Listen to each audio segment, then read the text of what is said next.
உங்களோட கனவு கிச்சன் உங்க லோ பட்ஜெட்ல. இந்த புத்தாண்டுக்கு நம்ம பூர்விகால 5000 ரூபாய்க்கு மேல பர்ச்சேஸ் பண்ணி 15 lakh கோல்ட் வவுச்சர் வெல்லும் வாய்ப்பு பெறுங்க. தமிழரின் பாரம்பரிய திருவிழாவை கொண்டாடுவோம் புத்தாடை பொங்கலோடு. The Chennai Silks. Let the celebrations begin.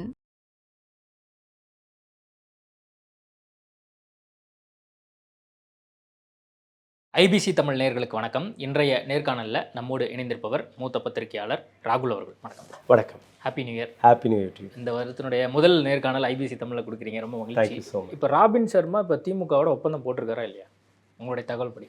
As of நான் ரொம்ப குறைவான நியூஸ் செய்தி தான் அதில் பார்த்துருக்கேன். பெருசாக ஆர்டிகல்ஸ் என்னால் பார்க்க முடியலை. ரெண்டாவது, ராபின் சர்மாவை பற்றியும் நீங்கள் பார்த்தீங்கன்னா ரொம்ப பெரிய ஒரு சாதனை. இப்போ பிரசாந்த் கிஷோரை பற்றி நீங்கள் பார்க்கும்போது Prashant Kishor have actually dented many areas.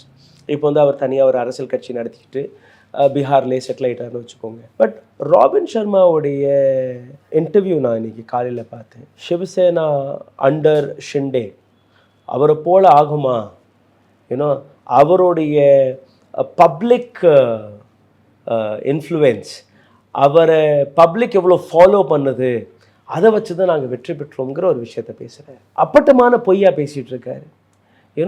he didn't say what strategy I have done, what policy I have created for this so-called political party. ஸ்ட்ராட்டஜினா என்ன சார்? ஒரு அரசியல் கட்சிக்கு நான் சரியான விஷயங்களை எடுத்து வைப்பது. ரைட் சார், நீங்கள் இதெல்லாம் பப்ளிக்கிட்ட போய் சொல்லணும், நீங்கள் இதெல்லாம் நீங்கள் லேக் பண்ணியிருக்கீங்கன்னு சொல்லணும், எதிர்கட்சிகளுடைய வீக்னஸ்களை எடுத்து வைக்கணும். ரைட், நாங்கள் வந்தோம்னா பவருக்கு, திஸ் இஸ் வாட் அவர் manifesto is. My manifesto says I will do all of these things. Robin Sharma வாயிலிருந்து ஒரு வார்த்தை கூட அப்படி கேட்கல. He was praising Shinde, he was praising Shinde group, Shiv Sena. Apart from that I have not heard anything. He might be a very good strategist, I am not denying it. He might be under the table நிறைய விஷயங்கள் பண்ணியிருக்கலாம். But அவர் பண்ணதுனால மகாராஷ்டிராவுடைய result அப்படி வந்ததுன்னு நீங்கள் பார்த்தீங்கன்னா கிடையாது. இல்லை, இப்போ சந்திரபாபு நாயுடு வந்து அவரோட ஒப்பந்தம் போட்டனால தான் அங்கே ஜெயிக்க முடிஞ்சுது. See, that is what I'm telling you. The involvement of money is so much. இப்போ அவரோட மூளை வேலை செய்கிறத மணி தான் வேலை செஞ்சிருக்கு. பணம் அந்த அளவில் இருக்குது. இப்போ 1000 கோடி ரூபாய் நாங்கள் வந்து பிரசாந்த் கிஷோர் கொடுத்துட்டு நாங்கள் ஒரு இதை பண்ணுறோம்னு ஒரு தகவலே வெளியில் அவ்வளோ தைரியமாக வெளியில் விடுறாங்க. இசிஐ இஸ் சைலண்ட், வேடிக்கை பார்த்துட்ருக்கு. 1000 கோடி ரூபாய் ஒரு அரசியல் கட்சி கையில் எப்படி வந்துச்சுங்கிற கேள்வியை கேட்குறத விட, அந்த நிதியை ஒரு கம்பெனிக்கிட்ட நீங்கள் கொடுக்குறீங்க, அந்த கம்பெனி அதை வச்சு தேர்தல் பிரச்சாரத்திற்கு ஸ்ட்ராட்டஜி போட்டு கொடுக்குறது நீங்கள் சொல்கிறீங்க.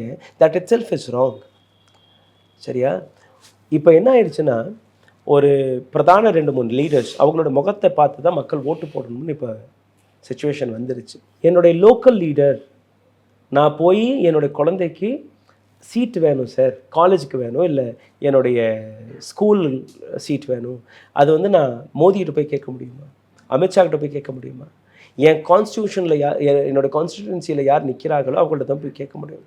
ஸோ என்னுடைய கான்ஸ்டிடியூன்சியில் ராகுல் காந்திக்கு கீழே இருக்கக்கூடிய நபரோ இல்லை மோடிக்கு கீழே இருக்கக்கூடிய நபரோ யாரோ ஒரு நபர் ஒரு கொலைகாரனாக இருந்தால் கூட நான் ஓட்டு போடணுமா? கிடையாது இல்லையா?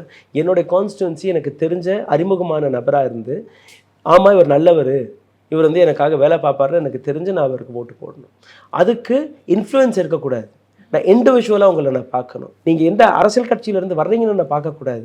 As a Shankar, he is a nice person. பள்ளிக்கூடத்துக்கு நிறைய பண்ணியிருக்காரு, ரோடெல்லாம் நல்லா பண்ணியிருக்காரு, போன வாட்டி கவுன்சிலராக இருந்தபோது நல்லா வேலை பார்த்துருக்காரு.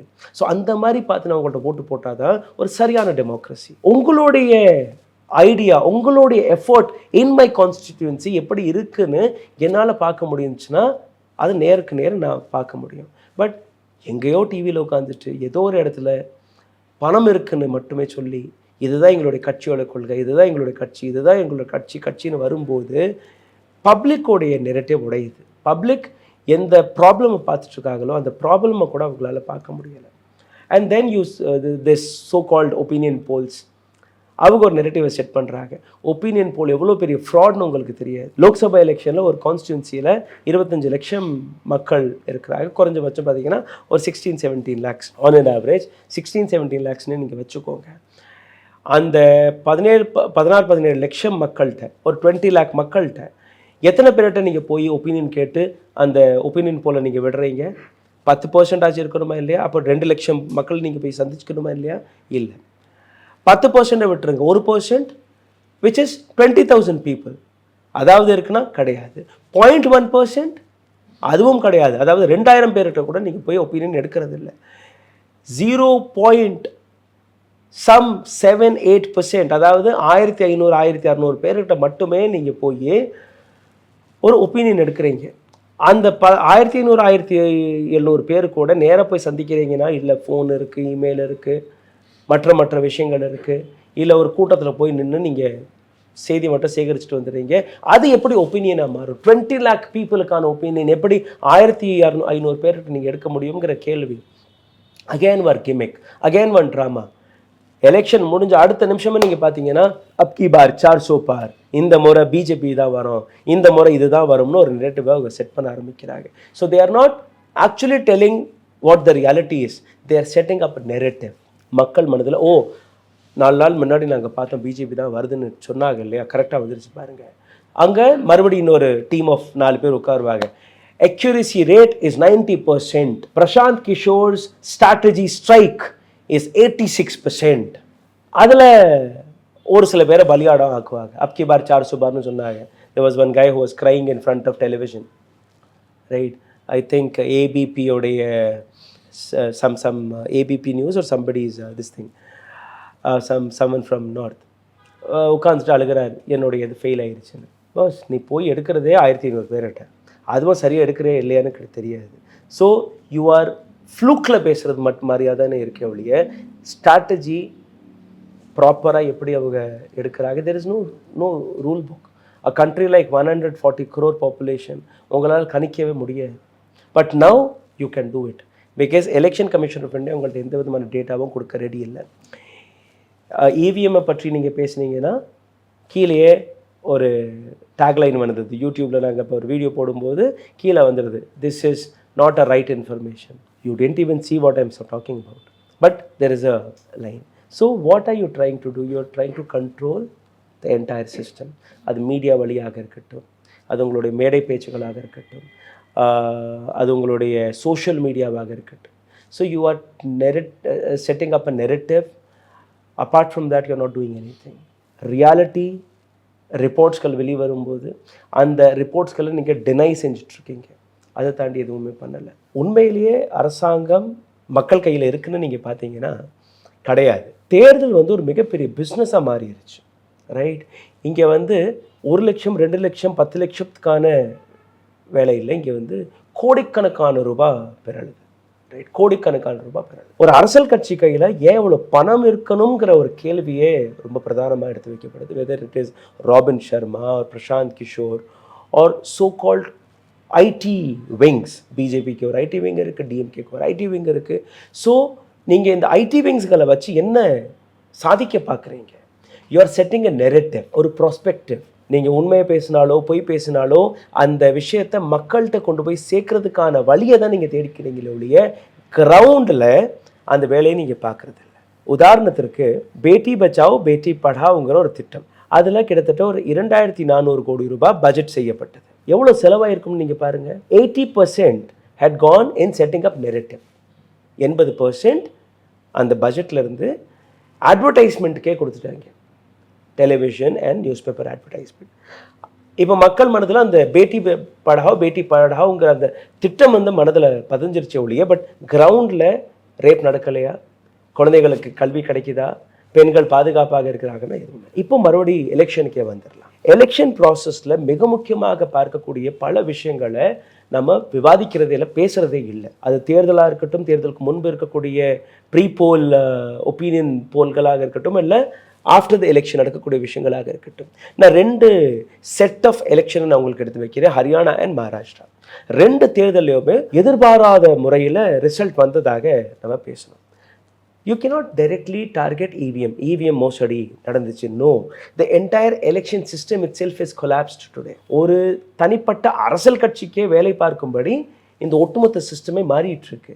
இன்னும் சொல்ல போனால் சின்ன சின்ன அரசியல் கட்சிகள், ஒரு இண்டிபெண்ட் கேண்டிடேட்ஸ் அப்போல்லாம் எத்தனை பேர் இருப்பாங்க. அந்த மாதிரி அந்த இண்டிபெண்ட் கேண்டிடேட்ஸிலும் அவங்களும் அழிச்சிருவாங்க. இன்னும் ஒரு சில வருடத்தில் நீங்கள் பார்த்தீங்கன்னா ரீஜனல் கட்சிகளும் அழிய போகுது. ஸோ இப்போது ராபின் சர்மா ஆர் பிரசாந்த் கிஷோர் இந்த மாதிரியான அமைப்புகளை கொண்டு வர்றதே ஒரு பிளாக் மணி, ஒரு பெரிய அமௌண்ட் ரைஸ் பண்ணி அந்த அமௌண்ட்டை வந்து நீங்கள் ஸ்ட்ராட்டஜி பண்ணிட்டு நான் அதனால இவங்க வெற்றி பெற்றுட்டாங்கன்னா அதெல்லாம் இல்லை. Will expose them today in this episode. But let us come to voters turnout data. இந்த டேட்டா யார் கொடுக்குறாங்கன்னா எலெக்ஷன் கமிஷன் ஆஃப் இந்தியா கொடுக்குறாங்க. அவங்க தான் கான்ஸ்டியூஷனல் பாடி எலெக்ஷனை நடத்துறதுக்கு. அக்டோபர் 5ஆம் தேதி 2024ஆம் ஆண்டு ஹரியானாவில் அசம்பிளி எலெக்ஷன் நடந்தது. ஈவினிங் ஒரு 5 மணியை போல் எலெக்ஷன் கமிஷன் ஆஃப் இந்தியா கொடுத்த டேட்டா 58.22% ஆண்கள் பெண்கள் எல்லாருமே சேர்ந்து இங்கே வந்து ஓட்டு போட்டாங்கன்னு சொல்கிறாங்க. அடுத்த நாள் அதே நாள் நைட்டு நீங்கள் பார்த்தீங்கன்னா 5 மணிக்கு அது வருது. ஒரு 12 மணியை போல் it raised to 67.9%. 5 மணி வரை 58%, 12 மணி எலெக்ஷன்லாம் முடிஞ்சிருச்சு, 12 மணிக்குள்ள 67%. So almost 9%. 0.5%, 1% முன்ன பின்ன மாறலாம். அந்த 1% மாறினாலே ஆட்சி கவர்ந்துடும். இங்கே 9%. How many media houses are talking about it? எப்படி இவ்வளோ பெரிய ஓட்டர்ஸ் வித்தியாசம் நடந்துச்சு யாருக்குமே தெரியாது. அதே மாதிரி மகாராஷ்டிரா எலெக்ஷன் எடுத்துக்கோங்க. இப்போது சமீபத்தில் நடந்த நவம்பர் மாதத்தில் நடந்தது, 20th November. அந்த ஒரு 3 மணி அளவில் இனிஷியல் ரிப்போர்ட் வந்தது. 3 மணி அளவில் ஒரு 45%. அதே election commission of India night ஒரு 12 மணிக்கு முன்னாடி கொடுத்த டேட்டா பார்த்தீங்கன்னா 58.22%, ஆல்மோஸ்ட் 12%, 12%. கடந்த 2017க்கு அப்புறம் நடந்த எந்த எலெக்ஷன் நீங்கள் எடுத்து பாருங்கள், election commission of India data கொடுக்கறதுல தாமதிக்கிறாங்க. இல்லை இப்போ எப்படி இந்த 8% அதிகரிச்சிச்சுன்னு நான் போய் கேட்டேன்னு வச்சுக்கோங்களேன், என்னுடைய கேள்விக்கு பதிலே கிடைக்காது. 30க்கும் மேற்பட்ட கேண்டிடேட்ஸ் ஹரியானா எலெக்ஷனில் காங்கிரஸ் கிட்ட இருந்து மட்டுமே 30 பேர் ஈஸியாக கிட்ட போய் கம்ப்ளைண்ட் கொடுத்துறதாக இந்த மாதிரி எங்களுடைய ரிசல்ட்டில் எங்களுக்கு சந்தேகம் இருக்குது. How this voters turnout data is so expandedly different. இல்லை இப்போ எலெக்ஷன் கமிஷன் நீங்கள் வந்து பதில் கொடுக்கல அப்படின்னு நீங்கள் சொல்கிறீங்க. நானுமே அந்த ஹரியானா அந்த மகாராஷ்டிரா எலெக்ஷனில் அவங்க என்ன சொல்கிறாங்க, இப்போ ஆஸ் யூஷுவல் இங்கே தமிழ்நாட்டிலையுமே நம்ம எலெக்ஷன் நடக்கும்போது பார்க்குறோம் சில இடத்துல டெக்னிக்கல் ஃபால்ட் அப்படிங்கிற ஒரு ரீசன் இருக்கும். அதே மாதிரி காலதாமதமாக வந்து அங்கே அந்த மிஷினால் technical fault I agree. Technical ஃபால்ட்னா கூட can it be 10%, 20%, 15%? There was one state recently 30% voters turnout rate data வந்து அதிகமாக இருக்குது. 30%. உங்கள்கிட்ட வந்து எல்லாமே நீங்கள் டிஜிட்டல் ஆகிக்கிட்டீங்க. You have voters identification card, voters ID card. நீங்கள் எல்லாமே டிஜிட்டலாக பண்ணுறீங்க, இவிஎம்மை வச்சு பண்ணுறீங்க, எல்லாமே டிஜிட்டலாக ரெக்கார்ட் ஆகுதுன்னு நீங்கள் சொல்கிறீங்க. எவ்ரி திங் இஸ் சர்வலான்ஸ் நீங்கள் சொல்கிறீங்க. உள்ளே போகும்போதே எத்தனை பேர் ஆண்கள் போகிறாங்க, எத்தனை பேர் பெண்கள் போகிறாங்க, எல்லா டேட்டாவும் அங்கே இருக்குது. அந்த வித்தியாசமாக மாறுதுன்னா 0.5%, 1%, அதிகபட்சம் 2%, அதுக்கு மேலே தாண்டாது. 10%, 12% உங்களுடைய டேட்டாவில் வித்தியாசம் இருக்குன்னு நீங்கள் வச்சிங்கன்னா that means your system is failed. நீங்கள் அந்த தேர்தலை நடத்தவே கூடாது. இல்லை இப்போது சிஸ்டம் ஃபெயில் நம்ம எப்படி அந்த இடத்துக்கு நகரணுமா என்ன? இப்போது ஈவினிங் நீங்கள் சொல்கிற 3 மணிக்கு மேலே 4 மணிக்கு மேலே ஒரு 8%, 9% அதிகமாகுது அப்படின்னா பொதுவாக வந்து வட மாநிலங்களில் வெயில் எப்படி இருக்கும் அப்படின்னு நம்மளுக்கு தெரியும்ல. அப்போ ஈவினிங் மேலே மக்கள் போய் வாக்களிச்சிருக்காங்க அப்படிங்கிற ஒரு இடத்தும் நம்ம யோசிக்க வேண்டியது இருக்குல்ல. இப்போது ஹரியானா அண்ட் மகாராஷ்டிரா எலெக்ஷனையே நான் ஒரு பிரதானமாக எடுத்துக்கிறேன். பிகாஸ் 26ல் தான் தமிழ்நாட்டில் எலெக்ஷன் வருது. எதை வச்சு மக்கள் ஓட்டு போடுவாங்க? ஜென்ரலாக ஒரு லோக்கல் இஷ்யூஸ்களை பேஸ் பண்ணி ஓட்டு போடுவாங்க. 2 இடத்துலையுமே பிஜேபி இருந்தது, ரைட்? ஹரியானாவில் இருக்கக்கூடிய மாணவர்கள் அங்கே ரோட்டில் இறங்கி போராடியதாக இருக்கட்டும், வேலை வாய்ப்புக்கு, அங்கே உள்ள ஃபார்மர்ஸ் ப்ரொட்டெஸ்ட் ரொம்ப பெரிய விஷயமாக இருந்தது. அதை தாண்டி நீங்கள் பார்த்தீர்கள்னா பல இடங்களில் பிஜேபியை உள்ளே கூட நுழைய விடலை பிரச்சாரத்துக்கு. ஹிந்து ராஷ்டிராங்கிற பேரில் எத்தனை பேர் ஓட்டு போடுவாங்க உங்களுக்கு? இதை தாண்டி what all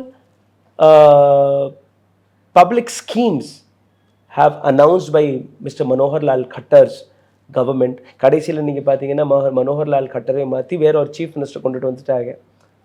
that means your governance was failed. அதனால தானே நீங்கள் சீஃப் மினிஸ்டர் கடைசி காலகட்டத்தில் மாற்றினீங்க. ஸோ தட் அவர் தோத்தால் கூட பார்ட்டி மேலே எந்த விதமான சங்கடமும் வரக்கூடாது. அதே மாதிரி நீங்கள் பார்த்தீங்கன்னா மகாராஷ்டிரா எலெக்ஷனும் போது prime minister Modi or Amit Shah 2 பேருமே கடைசி காலகட்டத்தில் எந்த விதமான பிரச்சாரத்திற்கும் போகவே இல்லை. அரௌண்ட் 25 days பிஃபோர் அந்த இடத்துல ஆர்எஸ்எஸ் உள்ள நுழைஞ்சு ஆர்எஸ்எஸ் மட்டும் இந்த விஷயங்களை கையில். செகண்ட்லி பிஜேபி வந்து ஒரு ஸ்ட்ராங் எலெக்ஷன் மெஷின்னு நீங்கள் பார்க்கணும். இது வந்து ஒரு ஸ்ட்ராட்டஜிஸ்ட் ஒரு எலெக்ஷனை ஜெயிக்க வைக்கிறது கிடையாது. பிஜேபிக்கு பின்னாடி இருக்கக்கூடிய அமைப்பு which is RSS, they work 6 months 1 year 2 year before the election, right? அவங்க வந்து டோர் டு டோர் கேம்பெயினில் ரொம்ப ஸ்ட்ராங். 10 பேர் ஒரு கூட்டம், அந்த 10 பேருக்குள்ள அந்த கோர் வேல்யூஸை ஸ்ப்ரெட் பண்ணக்கூடிய வேலையை அவங்க பார்ப்பாங்க. பட் அதனாலேயும் இவ்வளோ பெரிய வெற்றி கிடைக்கிறது கஷ்டம். இதற்கான ஒட்டுமொத்த அந்த பதிலை நீங்கள் எதிர்பார்க்கணும்னா ஆக்சுவல் டேட்டா நமக்கு கிடைக்கணும். டேட்டா இன்னும் கிடைக்கல, ரைட்? இன்றைக்கி கூட எனக்கு என் கையில் வந்து ஹரியானா டேட்டா கிடையாது, மகாராஷ்டிரா டேட்டா கிடையாது. இதுக்கப்புறம் இப்போ இவங்க என்ன பண்ணுறாங்கன்னா, ஒரு போன வாரத்தில் ஒரு 10 நாளைக்கு முன்னாடி they have brought in a change in the constitution. அதில் என்ன பண்ணுறாங்கன்னா, சிஸ்டத்துலேயே ஒரு மாற்றத்தை கொண்டுட்டு வர்றாங்க. என்ன மாற்றம்னா, ஆர்டிஐ ஆக்டுக்கு கீழே எலெக்ஷன் பற்றி எந்த விதமான பதிலும் தகவலும் நீங்கள் கேட்டுக்க முடியாது இதுக்கப்புறம். அது form 16 and form 17 and form 20ன்னு 2 ஃபார்ம் இருக்கும். ஃபார்ம் 17லேயே A and Bன்னு 2 இருக்கும். இதில் என்னென்னா, எத்தனை பேர் அங்கே ஓட்டு போட வந்தாங்க, எத்தனை ஆண்கள் எத்தனை பெண்கள், ஒவ்வொரு பூத்துக்கும் நீங்கள் வந்து ஆர்டிஐயில் நீங்கள் இண்டிவிஜுவலாக அந்த தகவல் எடுத்துக்க முடியும். இதுக்கு முன்னாடி now previously these forms were publicly accessible under RTI Act. Election வெப்சைட்லேயும் அது இருக்கும் இதுக்கு முன்னாடி. இப்போது இந்த மாற்றத்தை கொண்டுட்டு வந்ததுக்கப்புறம் now these documents will only be made available upon specific request. இதுக்கப்புறம் ரொம்ப ஸ்பெசிஃபிக்காக ஒரு ரிக்வெஸ்ட் போய் அந்த ரிக்வெஸ்ட்டையும் யார், ECI will decide whether I want to tell this information to you or not. So கடைசி இன்ஃபர்மேஷன் இந்த மகாராஷ்டிரா எலெக்ஷனோட நீங்கள் மறந்துடுங்க. இதுக்கப்புறம் நோ டேட்டா வில் கம். அப்போ இது வந்து இந்தியா முழுவதும் இப்படி தான் இந்த சிஸ்டம் ஃபாலோ ஆகும். எஸ், இதுக்கப்புறம் அப்படி தான் ஆக போகுது. இப்போ பாருங்கள், இதனால இம்பேக்ட் என்ன ஆக போகுது? Limits on citizen access, critical data உங்கள்கிட்ட கிடையாது. ஸோ டேட்டா வந்தால் தானே என்னால் அனலைஸ் பண்ண முடியும். நாளைக்கு என்னோட பேர் எடுத்துகிட்டு ராகுல் தான் தமிழ்நாட்டுடைய இதை ஸ்ட்ராட்டஜி பண்ணாருன்னா என்னோட பேர் மட்டும் போதும். It is already decided, it is already pre-planned from somewhere, right? இன்னொரு டேட்டா 3 நாளைக்கு முன்னாடி நான் ஒரு என்னுடைய சேனல்லே கூட நீங்கள் பார்த்துருக்கலாம். I'll just take 1 minute on that. இதில் வந்து 2224 கோடி ரூபாய் பிஜேபிக்கு சந்தாவாக கிடைக்கும். எலக்ட்ரூரல் பாண்ட் வழியாக இல்லை, வெவ்வேறு வழியாக வருது. 2224 crores. அடுத்தபடியாக BRS which is Bharat Rashtra Samithi, கேசிஆரோட பொலிட்டிக்கல் பார்ட்டி, 584 crores, ரைட்? அதுக்கப்புறம் YRS காங்கிரஸிற்கு 184 கோடி ரூபாய், காங்கிரஸிற்கு 289 கோடி ரூபாய், தென் டிடிபி, டிஎம்கே, டிஎம்சி இவைகளுக்கெல்லாம் 6லேருந்து 100 கோடி ரூபாய் கிட்ட வருது. இது வந்து ஒரு அமௌண்ட், ஒரு பணம் உள்ள வருது. எலெக்ஷன் கமிஷன் ஆஃப் இந்தியாவுடைய முறைப்படி நீங்கள் பார்த்தீர்கள்னா, எம்எல்ஏ எலெக்ஷனுக்கு நீங்கள் அதிகபட்சம் செலவழிக்கக்கூடிய தொகை 28 லட்சம் ரூபாய். ஸ்டேட் அசம்பிளி எலெக்ஷனுக்கு ஒவ்வொரு கேண்டிடேட்டும் 28 lakhs வரை செலவு பண்ணலாம். லோக்சபா எலெக்ஷனுக்கு 70 lakhs. இங்கே வரக்கூடிய சந்தாவை மட்டும் பாருங்கள். இன்றைக்கி இது வந்து தெரிஞ்ச விஷயம். தமிழ்நாடு எலெக்ஷன் வரப்போகுது. ஒரு எம்எல்ஏ சீட் எவ்வளோதுன்னா 6 கோடி ரூபாய். What election commission of India says you can only spend 28 lakh. Why do you need 6 crores? And why do these political party needs 2,000, 3,000 crores?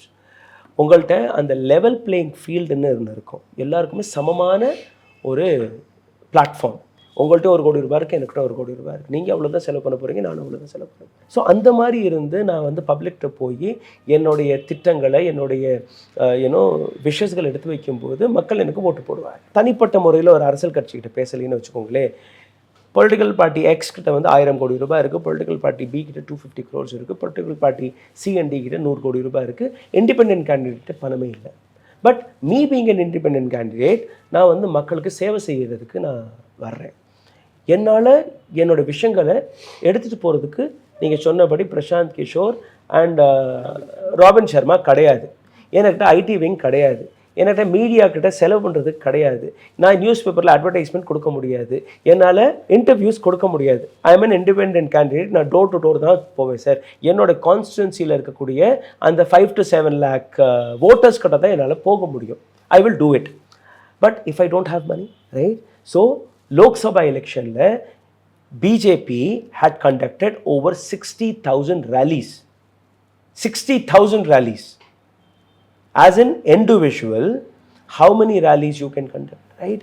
So பணம் அதிகமாக இருக்கும்போது ஒரு நெரட்டிவை, ஒரு பொய்யை வந்து உங்களால் பிரச்சாரம் பண்ண முடியும் பெரிய அளவில். ஓகே, நீங்கள் சொல்கிறது என்னென்னா எலெக்ஷன் கமிஷன் வந்து இன்னும் டிரான்ஸ்பரண்ட்டாக இருக்கணும், பல்வேறு புள்ளி விவரங்கள். Sir, election commission of India டிரான்ஸ்பரண்ட்டாக கிடையாதுங்கிறது எல்லாருக்குமே தெரிஞ்ச விஷயம். எலெக்ஷன் கமிஷன் ஆஃப் இந்தியாக்கிட்ட இருக்கக்கூடிய ரூல் புக் அது தவறாக இருக்குன்னா இல்லை. We had a robust system. நான் உங்கள்கிட்ட எடுத்து காட்டுறேன்ல, 28 lakh rupees and 70 lakh rupees. இது யாருடைய பொறுப்பு? அதையுமே எலெக்ஷன் கமிஷன் ஆஃப் இந்தியாவுடைய பொறுப்பு. எப்படி நீ 28 லட்சத்துக்கு மேலே செலவு பண்ணேன்னு ஒரு நோட்டீஸ் கொடுக்கலாம், ரைட்? பிரச்சாரத்தின் போது மொழியை வச்சோ, மதத்தை வச்சோ, ஜாதியை வச்சோ, இனத்தை வச்சோ பிரச்சாரம் செய்யக்கூடாது. But what mister Modi had done? Mangal sutra உள்ள வந்துச்சு, மட்டன் உள்ள வந்துச்சு, தாலி உள்ள வந்துச்சு, மதம் உள்ள வந்துச்சு, ஓபிசிங்கிற பேரில் நீங்கள் ஓட்டு கேட்குறீங்க, ஜாதி உள்ள வருது, ரைட்? ஸோ இதெல்லாம் வரும்போது இராணுவம் உள்ள வந்துச்சு. இராணுவத்தை வச்சு நீங்கள் பண்ணவே கூடாது. Pulwama, what you have done, right? So 2017 அப்புறம் there was another report, அந்த ரிப்போர்ட் படி பார்த்தீர்கள்னா 2017 and onwards we are moving towards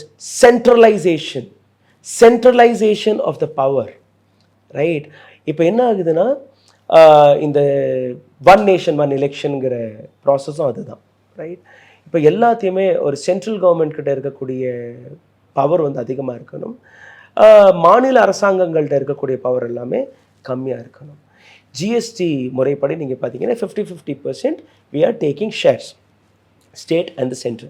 Center is the body who will collect and based on the state they will release the fund. இப்போ என்ன ஆகுதுன்னா BJP ruling states அவங்க கேள்வியே கேட்க மாட்டாங்க, அதனால அந்த விஷயங்களும் உங்கள்கிட்ட வராது. A state like Tamil Nadu and a state like West Bengal, they are vocal about it. Kerala is vocal about it, right? எங்களுக்கு வந்து சேரக்கூடிய ஃபண்ட்ஸ் வரலை, எங்களுக்கு சேரக்கூடிய இந்த ஜிஎஸ்டி வரல. இப்போது நீங்கள் என்ன பண்ணுறீங்கன்னா மதுக்கடைகள் நிறைய இருக்குது. Why Tamil Nadu is focusing more on டாஸ்மாக்ஸ்? இந்த ஒரே ஒரு வழி தான் ஒரு ஸ்டேட் கிட்ட இருக்குது, to make direct funds, raise direct money. இதுவும் இல்லைன்னா உங்களால் ஸ்டேட்டை கூட நடத்த முடியாது. சென்ட்ரலைசேஷனில் போகும்போது எல்லாத்தையுமே அவங்க வந்து தன் கையில் எடுக்க பார்த்துட்டு இருக்காங்க. அப்படி தான் இந்த இசிஐ கிட்ட இருக்கக்கூடிய அந்த மாற்றங்கள்லாம் கொண்டு வந்து நாங்கள் வந்து தகவலே கொடுக்க மாட்டோம். நாளைக்கு வந்து தமிழ்நாட்டிலையும் ஒரு பெரிய ஆட்சி மாற்றம் நடக்கும்போது மக்கள் நேராக போய் கேட்டால் கூட மக்களுக்கும் அந்த தகவல் போய் கிடைக்காது. Leave political party. இல்லை, இப்போ இந்த மாதிரி ரூல்ஸ், செட் ஆஃப் ரூல்ஸ் எல்லாம் வந்து எலெக்ஷன் கமிஷனில் இருக்குது. இப்போ புதுசாக இப்போ நான் ஆரம்பத்தில் கேட்ட கேள்வி தான், இப்போ அந்த எலெக்ஷன் கமிஷன் அந்த ஸ்ட்ராட்டஜி கம்பெனியெல்லாம் இன்வால்வ் பண்ணி தான் நீங்கள் வின் பண்ண முடியுமா, வின் பண்ணுறதுக்கான ஒரு சூழல் இருக்கா அப்படிங்கிறதெல்லாம் கூட அந்த செட் ஆஃப் ரூல்ஸில் இல்லையா? There is nothing. Now election has become more of a corporate, ஒரு மிகப்பெரிய ஸ்போர்ட்ஸ் ஈவெண்ட்டை நடத்துகிற மாதிரி ஆயிடுச்சு. ஐபிஎல் மாதிரி ஆயிடுச்சு. ரொம்ப சிம்பிளான உதாரணத்தை உங்களுக்கு எடுத்து காட்டுறேன். 28 lakh rupees, let us take it as 30 lakhs, சரியா? ஒரு 50 லட்சமாக வச்சுக்கோங்க, டபுளாக வச்சுக்கோங்க, சரியா? உங்களுடைய முறைப்படி 28 lakhs. I would say another 22 lakhs கொடுங்க, ஒரு 50 லட்சம் ரூபாய். into we have 234 constituencies, சரியா? 234 constituencies into 50 lakhs அப்படின்னு பார்த்தீங்கன்னா கூட ஒரு 100-150 கோடி ரூபாய்க்குள்ள ஒரு பொலிட்டிக்கல் பார்ட்டியோட செலவு இருக்கணும். பட் இங்கே சீட்டுக்காக 6 கோடி ரூபாய் கேட்கும்போது ஒவ்வொரு பொலிட்டிக்கல் பார்ட்டியுமே கிட்டத்தட்ட 1400 கோடி ரூபாய் செலவழிக்கும் போது 4 பொலிட்டிக்கல் பார்ட்டி சேர்த்தீங்கன்னா கூட it is crossing 5,000 to 6,000. Okay, நம்ம இந்த ஷோ டைம் கன்சல்டன்சிக்கு வந்துடுவோம். இப்போ அதில் வந்து பார்த்தீங்கன்னா இப்போ ராபின் சர்மா வந்து இருக்காரு ஆல்ரெடி. மேகாலயா, அதே மாதிரி ஆந்திரா, மகாராஷ்டிரா, மகாராஷ்டிரா, ஷெண்டே குரூப் எல்லாத்துக்குமே வந்து வேலை பார்த்துருக்காரு. இப்போ அடுத்து டிஎம்கேவுக்காக தான் வேலை பார்க்க போறாரு. சார். இந்த ஸ்ட்ராட்டஜி கம்பெனி எல்லாமே நான் சொன்னபடி அந்த 6,000 crores இருக்கு இல்லையா, அந்த 6,000 crores-க்கு கணக்கு காட்டுறது. எப்படி கணக்கு காட்டுவீங்க? We have spent on media, we have spent on so-called rallies, we have spent on social media so much. Sir, 100 கோடி ரூபாய் AdSense, just on AdSense ஒவ்வொரு பொலிட்டிக்கல் பார்ட்டியும் தனித்தனியாக செலவழிச்சது 100 கோடி ரூபாய், 50 கோடி ரூபாய். ஒவ்வொரு வீடியோ ப்ரமோட் பண்ணுறதுக்கு 35 to 40 lakhsலேருந்து ஆரம்பித்து 3,344 crores. அந்த அட்வர்டைஸ்மெண்ட் பார்த்தீங்கன்னா 3வது நாள் 2வது நாள் அந்த இன்ஃபர்மேஷன் தவறுன்னு அதே யூடியூப் டவுனும் பண்ணியிருக்கு, எக்ஸ் பக்கம் டவுன் பண்ணியிருக்கு, தவறான information. But they have made money. Paid promotion நடந்தது, ரைட்? இப்போது நான் சொன்னபடி அந்த 150 கோடி ரூபாயில் முடிக்கக்கூடிய விஷயத்தை நீங்கள் 2,000 கோடி ரூபாய் செலவழிக்கும் போது அந்த 2,000 கோடி ரூபாய்க்கும் அந்த 150 கோடி ரூபாய்க்கும் இருக்கக்கூடிய டிஃப்ரென்ஸ் இருக்கு இல்லையா, அதை எப்படி நீங்கள் காட்டுவீங்க? அது மாதிரி கன்சல்டன்சி மூலியமா ஸ்ட்ராட்டஜிங்கிற பேரில் நீங்கள் செலவு செய்யக்கூடிய கணக்கு வழக்குகளை நீங்கள் எடுத்துக்காட்டுவதற்காக இவர்கள் பார்க்கக்கூடிய வேலை. உதாரணத்திற்கு மகாராஷ்டிரா எலெக்ஷனை மறுபடி வாங்க. ஷிண்டே அவருடைய சிவசேனாவுக்கு அவர் வேலை பார்த்ததாக சொல்கிறாங்க. Shinde and the entire group அவங்களோட ரேலிக்கு மக்களே வரலை, ரைட்? அங்கே எப்படி இவ்வளோ பெரிய வித்தியாசத்தில் எலெக்ஷன் வந்துச்சுன்னே ரிசல்ட் வந்துச்சுன்னே யாருக்குமே புரியலை. கடைசி காலகட்டத்தில் Amit Shah and Modi they didn't even go there for campaigns. மக்கள் மகாராஷ்டிரியன்ஸ் வர்சஸ் குஜராத்திஸுங்கிற அதில் அங்கே ஓட்டு போட ஆரம்பித்தாங்க. ரெண்டாவது, அங்கே இருக்கக்கூடிய மக்கள் வந்து ஷிண்டே மேலே இருக்கக்கூடிய ஒரு மிகப்பெரிய கோபம். ஏன்னா சிவசேனாவுடைய கட்சியை உடைச்சது மட்டும் இல்லாமல் அங்கே இருக்கக்கூடிய மக்களுடைய விசுவாசத்தை முதுகில் ஸ்டாம்ப் பண்ண மாதிரி அவங்களுடைய மனதில் இருந்தது. So Shinde knew that we will not win. How do they அதை வின் பண்ணுறதும் அந்த நான் காட்டினேன் வோட்டர்ஸ் டர்ன் அவுட் டேட்டா. அப்படி வோட்டர்ஸ் டர்ன் அவுட் டேட்டா உங்கள்கிட்ட சரியாக இருந்துச்சுன்னா by now BJP would have come up or election commission of India would have come up and kept hundreds of press மீட்ஸே இங்கே நடக்கிறது. வரக்கூடிய டேட்டாவே நீங்கள் வந்து தவறுன்னு சொல்கிறீங்க, ரைட்? இப்போது ஹங்கர் இண்டெக்ஸில் உங்களுடைய நம்பர் சரியுது, எக்கனாமிக் டேட்டா ஆர் உங்களுடைய டெமோக்ரஸி டேட்டாவில் நீங்கள் சரிஞ்சிட்ருக்கீங்க. இது எல்லாமே சரியும் போது 2 ஆப்ஷன் இருக்குது கவர்மெண்ட் கிட்ட. ஒன்று வந்து ஆக்செப்ட் பண்ணிவிட்டு நடக்கக்கூடிய தவறுகளை ஓகே நாங்கள் இம்ப்ரூவ் பண்ணுறோம்னு சொல்கிறது. I'll give you a very beautiful data on that, right? Human Development Indexல 2014 we were on 130 ranking. Now we are in 134. What government says? No, this data is not right. Democracy Indexல 2014 we were at 27th ranking. Now we are at 47th ranking. They say உங்களுடைய formula தவறாக இருக்குது, அதை சரி பாருங்கள். Indian government says. Global hunger இண்டெக்ஸில் 2014 we were at 55th space. Now we are at 105வது இடம். இப்போ பார்த்தீங்கன்னா 111வது இடத்துல சரிஞ்சிட்டோம் நம்ம. Press freedom index from 140 to 159. Now we are at 161. Corruption இண்டெக்ஸில் 85th ரேங்க்கில் இருந்தோம், இப்போ 93rd ரேங்க் மாறிட்டோம். Again government says. So government கிட்ட வந்து 2 ஆப்ஷன் இருக்குது. 1, you accept and improve. 2, you deny. Our government says ஒத்துக்கவே வேண்டாம். இது எப்படி இருக்குன்னா, ஒரு குழந்தைக்கு வந்து மார்க் ஷீட் எக்ஸாமில் வந்து அந்த பேப்பர் வருது, குழந்தை ஃபெயில் ஆயிடுச்சு, அப்பா கிட்ட போனால் திட்டு கிடைக்கும். ஸோ 30 மார்க் இல்லை 20 மார்க் தான் எடுத்திருக்கு. அது என்னென்னா பெண்ணை வச்சு கிறுக்கி திருத்திடும் கையெழுத்து வாங்குறதுக்கு மட்டும். And parents feel, oh my son got 80 marks. உள்ளே திறந்து பார்த்தா தான் ஒன்றுமே எழுதவே இல்லைன்னு தெரிய வரும், ரைட்? அதுதான் இந்த கவர்மெண்ட் பண்ணிகிட்ருக்கு. ஸோ இவங்க என்ன பண்ணுறாங்கன்னா, உங்களோட ஃபார்முலா தவறு, உங்களுடைய விஷயங்கள் தவறுன்னு சொல்லிட்டு இருக்காங்க. I'll give you a very beautiful example of Smriti Irani last year. Global hunger இண்டெக்ஸில் 116வது இடத்துக்கு நம்ம தள்ளப்பட்டோம்னு ஒரு அது விஷயம் வருது. அன்னைக்கே ஸ்மிருதி இரானி கிட்ட இவங்க போய் கேட்குறாங்க, ரிப்போர்ட்டர்ஸ் போய் கேட்குறாங்க, என்ன மேடம் இப்படி நீங்கள் தான் 80 கோடி மக்களுக்கு ரேஷன் எல்லாம் வழங்குறீங்களே.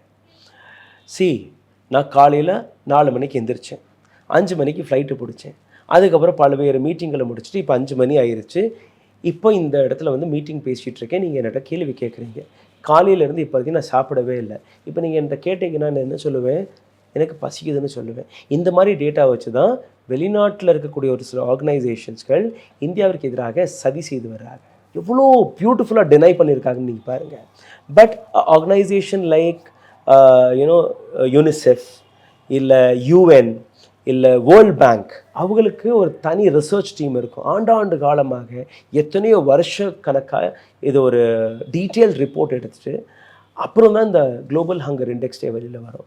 குளோபல் ஹங்கர் இண்டெக்ஸ் எப்படி வெளியில் வரும்னா, நீங்கள் காலையிலேருந்து ஈவினிங் வரைக்கும் சாப்பிட்டீங்களா சாப்பிடலாம் இல்லை, குழந்தைகளுடைய மேல்நியூட்ரிஷன் எப்படி இருக்குது, அவங்களோட ஊட்டச்சத்து எப்படி இருக்குது, அவங்களுக்கு சரியான சாப்பாடு கிடைக்கிறதா இல்லையா, நேரத்துக்கு கிடைக்கிறதா இல்லையா, 3 நேரமும் கிடைக்கிறதா இல்லையா, இது எல்லாமே ரிப்போர்ட்டில் போய், ஏன்னா அதுக்குன்னு UN is spending in India, UNICEF is spending in India, world பேங்க்லேருந்து நீங்கள் பணம் வாங்குறீங்க. அந்த ரிப்போர்ட்ஸ்களை வச்சு தான் அடுத்த வருஷம் எவ்வளோ உங்களுக்கு உங்கள் நாட்டுக்கு எவ்வளோ ஃபண்ட் பண்ணணுங்கிற விஷயமா அவங்க வருவாங்க. when you say deny, your data is wrong, your formula is wrong, you change the data, government says வேலை வாய்ப்பு 3.4% தான் இருக்குது, ரொம்ப எல்லாருக்குமே வேலை நாங்கள் கொடுத்துட்டோம்னு சொல்கிறீங்க. எல்லாருக்குமே வேலை கொடுத்துட்டீங்கன்னு நீங்கள் சொல்கிறீங்க. But the actual report says 8%. 8% மக்கள்கிட்ட அந்த 8% இஸ் த அன்எம்ப்ளாய்மெண்ட் ரேட் இந்தியாவில். இப்போ எப்படி இது வெளியில் வருதுன்னு நீங்கள் பார்த்தீங்கன்னா, 2022-23 இந்தியாவில் இருந்த விவசாய கூலிகள், அதிலிருந்து இப்போ இருக்கக்கூடிய விவசாய கூலிகளில் 20% இன்க்ரீஸ் ஆகிருக்கு. யார் இந்த 20% நீங்கள் பார்த்தீங்கன்னா, அர்பன், அதாவது நகரங்களில் வேலை பார்த்துட்டு இருந்த அவங்களுக்கு வேலை கிடைக்காம கிராமங்களுக்கு போய் அங்கே இருக்கக்கூடிய அக்ரிகல்ச்சரையே மறுபடி கையில் எடுத்த நபர்கள். This is a data, right? And இப்போ நீங்கள் கவர்மெண்ட் இந்த கேள்வியை கேட்டீங்கன்னா, நோ, நாங்கள் எல்லாருக்குமே கவர்மெண்ட் உத்தியோகம் கொடுத்துட்டோம். அதான் நிறைய விஷயம் மூடி மறைக்கிறாங்க அப்படின்னு நீங்கள் சொல்கிறீங்க. இப்போது இந்த ஸ்ட்ராட்டஜி கம்பெனி இருக்கு இல்லையா, இந்த ஸ்ட்ராட்டஜி கம்பெனிங்கிறது இப்போ அதிகமாயிட்டு இருக்கிறதா நம்ம வந்து சமீப காலங்களில் பார்க்குறோம். அதுக்கான தேவை ஏன் எழுந்திருக்குன்னு நினைக்கிறேன். பிகாஸ் அவ்வளோ பணம் யூஸ் ஆகுது எலெக்ஷனில். இப்போ வந்து ஒரு காலகட்டத்தில் மக்களுக்கு நாங்கள் இதெல்லாம் செஞ்சோம், மக்களுக்கு இந்த திட்டங்களை கொண்டுட்டு வந்தோம், மேனிஃபெஸ்டோ வந்து ரொம்ப பெரிய பேசும் போடுற பொருளாக மாறும் ஃபஸ்ட்டு. இப்போ என்ன ஆகுதுன்னா, ஃப்ரீபீஸ் தான் பெரிய பேசும் பொருளாக மாறுது. நாங்கள் வந்தோம்னா 3000 ரூபா கொடுப்போம், நாங்கள் வந்தோம்னா 1500 ரூபா கொடுப்போம், நாங்கள் வந்தோம்னா இந்த விஷயத்தை இலவசமாக கொடுத்துருவோம், நாங்கள் வந்தோம்னா அந்த விஷயத்தை இலவசமாக கொடுத்துருவோம். No, it is a wrong policy, right? ஒரு நல்ல அரசாங்கம், ஒரு நல்ல டெமோக்ரஸிக்கான அழகு மக்கள் கையில் பணம் இருக்கணும், சரியா? உங்கள் கையில் மினிமம் 6,000 10,000 ரூபாய் மாதந்தோறும் ஒவ்வொரு நபர் கையிலும் போனால் மட்டும்தான் ஒரு நல்ல எக்கனாமி வளரும் இந்தியா போன்ற நாடு, சரியா? இப்போ கவர்மெண்ட் என்ன பண்ணுதுன்னா, 80 கோடி மக்களுக்கு இலவச ராஷனை கொடுக்குது. இதுவும் ஒரு டேட்டாவை வெளியில் வரும்போது எக்கனாமிக் ரேஷியோவில் இந்தியா சரிஞ்சிட்ருக்குன்னு சொல்கிறாங்க. அப்போ நம்ம கவர்மெண்ட் என்ன போய் சொல்கிறாங்கன்னா, இல்லை நாங்கள் அந்த 80 கோடி மக்களுக்கு ராஷன் கொடுக்குறோம் இல்லையா, அதையும் செலவு கணக்கில் எழுதுங்க அப்படிங்கிறாங்க. ஃப்ரீயாக கொடுக்கக்கூடிய விஷயத்தை நீங்கள் செலவாக எழுதவே முடியாது. மக்கள் நேராக போய், இப்போ உங்களுக்கு வந்து ஒரு 500 ரூபாய் கூலியாக கிடைக்குதுன்னு வச்சுக்கோங்க, காலையிலேருந்து ஈவினிங் வரையும் நான் ஒரு ஃபேக்ட்ரியிலையோ இல்லை ஒரு ஒரு விவசாய நிலத்துலையோ வேலை பார்த்துட்டு வீட்டுக்கு வர்றேன். வீட்டுக்கு போய் போகிற வழியில் ஒரு 50 ரூபாய்க்கு ஒரு அரிசியை வாங்குகிறேன், 50 ரூபாய்க்கு எண்ணெய் வாங்குகிறேன், மசாலா வாங்குகிறேன், மதுக்கடைக்கு போய் ஒரு குவார்ட்டர் பாட்டிலும் வாங்குகிறேன். எல்லாமே நான் வந்து அந்த 500 ரூபாய் செலவழிக்கிறேன். எக்கனாமிக்கலி மார்க்கெட்டில் சந்தையிலே கொடுக்குறேன் திருப்பி. ஸோ கேஷ் அந்த சந்தையில் இருக்கணும். கேஷ் ரிச் எக்கனாமியாக இருக்கும்போது தான் ஒரு மார்க்கெட் வந்து வளரும். அதே நேரத்தில் அந்த சந்தையில் வரக்கூடிய பொருட்கள் அது இங்கேயே விளைஞ்ச பொருட்களாக இருக்கணும், இங்கேயே மேனுஃபேக்சர் ஆன பொருளாக இருக்கணும். இங்கேயே மேனுஃபேக்சர் ஆனதான் எனக்கு வேலை கிடைக்கும் அந்த கம்பெனியில் போய். நான் வெளிநாட்டிலேருந்து இம்போர்ட் பண்ணுறேன் சார், நான் உங்கள்கிட்ட விற்கிறேன், என்னோட வேலை வாய்ப்பே இல்லை, என்னோட கையில் காசே இல்லை, பணமே இல்லாத போது நான் எப்படி அந்த பொருளை வாங்க முடியும்? அப்போ எங்கே நான் இங்கேருந்து உற்பத்தி பண்ண முடியாது. ரைட்? இது ஒரு விஷயம். ரெண்டாவது விஷயத்தை நீங்கள் பார்த்தீங்கன்னா எக்கனாமிக்கலி நம்ம எவ்வளோ வீக்காக இருக்கோங்கிற ஒரு விஷயத்தை நான் உங்களுக்கு எடுத்து காட்டுறேன். 2014 dollar was around 60-62 rupees. Now we are touching 85 rupees, right?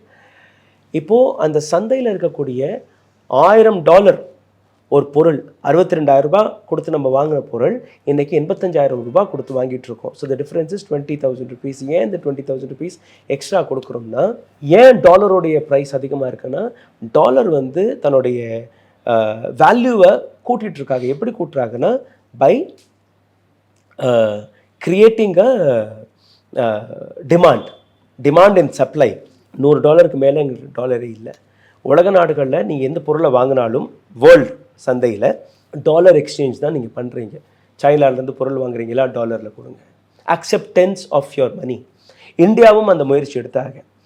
ரஷ்யாக்கிட்டேருந்து நம்ம ரூபா கொடுத்து பெட்ரோல் க்ரூட் ஆயிலை வாங்குகிறோம். ரஷ்யா என்ன பண்ணுறாங்கன்னா, நீ என்னோட க்ரூட் ஆயில் வாங்குற, பட் எனக்கிட்டேருந்து நீ என்ன வாங்குற, உன்னோடைய பணத்தை நான் எப்படி உனக்கு திருப்பி கொடுக்க முடியும்? We both should do the trade together. எனக்கிட்டேருந்து நீ க்ரூட் ஆயில் வாங்கும்போது உன்னிட்ட இருந்து நான் ஒரு சில பொருட்களை வாங்கினா மட்டும்தான் உன்னுடைய பணத்துக்கான வேல்யூ கூடும். ரெண்டாவது, we are going towards digital India. உங்கள் பர்ஸில் 5 வருஷத்துக்கு முன்னாடி எவ்வளோ பணம் வச்சுருப்பீங்க? குறைஞ்சது 2,000 rupees, ஒரு 1,000 rupees, ஒரு 500 rupees. இன்றைக்கி எவ்வளோ இருக்குது? என்கிட்ட எதுவுமே இல்லை, ஒன்றுமே இருக்காது. You know, so most of the middle class we don't carry cash. Demonetisation போது இந்தியாக்கிட்ட இருந்த பணம் கரன்சி நோட் 19,000 கோடி ரூபாய். இன்றைக்கி இருக்கக்கூடிய கரன்சி நோட் 36,000 crores. அப்படியே டபுள் ஆயிடுச்சு. அப்போ மக்கள்கிட்ட அந்த கேஷ் இருக்கணுமா இல்லையா? நீங்கள் டிஜிட்டல் இந்தியான்னு சொல்கிறீங்க. அப்போ அந்த 19,000 crores குறைஞ்சி 10,000 கோடியாக மாறி இருந்துச்சுன்னா டிமாண்ட் அதிகமாக இருக்கும். டிமாண்டை வந்து நீங்கள் குறைச்சிட்டீங்க. நீங்கள் அதிகமாக அச்சடிச்சு கொடுத்துட்டே இருக்கீங்க. டாலருக்கு எதிராக பண மதிப்பு குறையுமா கூடுமா? 1. 2, இந்தியாவில் மேனுஃபேக்சரிங் நீங்கள் பண்ணலை. ஸோ எல்லாமே நம்ம வாங்கிட்டு இருக்கோம். ஸோ நம்மக்கிட்ட இருக்கக்கூடிய ரிசர்வ் டாலரை நம்ம கொடுத்துட்டே இருக்கோம். நம்ம பொருளை விற்றா தான் நம்மக்கிட்ட டாலர் வரும். நம்ம அதை விற்கிறதே இல்லையே, எல்லாமே நம்ம வாங்கிட்டு இருக்கோமே. சைனா எல்லாமே விற்றுட்ருக்கோம். Produce, manufacture and sell. அப்போது அங்கே வந்து டாலர் போய் சேருது. நம்ம அந்த மாதிரி எதுவுமே பண்ணலை. ஸோ நம்மகிட்ட இருக்கக்கூடிய ரிசர்வ் கேஷ் டாலர் அது வந்து கொடுத்துட்டே இருக்கும்போது அகைன் இந்தியாவுடைய இது குறையுது. It is a wrong policy. இது கவர்மெண்ட்டுக்கு தெரியாதுன்னு டெஃபினட்டாக தெரியும். பட் அகைன் உன்னுடைய டேட்டா தவறு.